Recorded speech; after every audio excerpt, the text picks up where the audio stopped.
Feluq il-205 anniversarju mit-twaqqif tal-Korp tal-Pulizija, il-ġimgħa filgħodu ġiet iċċelebrata qudiesa fil-Konkatedral ta' San Ġwan fil-Belt Valletta mill-Arċisqof Charles Scicluna.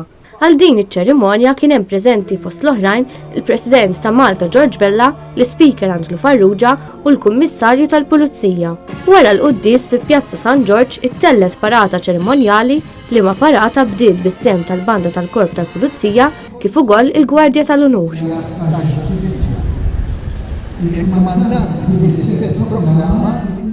L-ogħla awtoritajiet intlaqgħu fil-pjazza b'salut. Matul din iċ-ċerimonja saret l-ispezzjoni tal-Gwardja tal-Unur mill-President ta' Malta u wara kien hemm ukoll wirja mill-Banda tal-Pulizija. Fi Pjazza San George wieħed seta' jikseb ukoll informazzjoni dwar il-Korp tal-Pulizija u dwar kif wieħed jista' jissieħeb parti mill-Korp.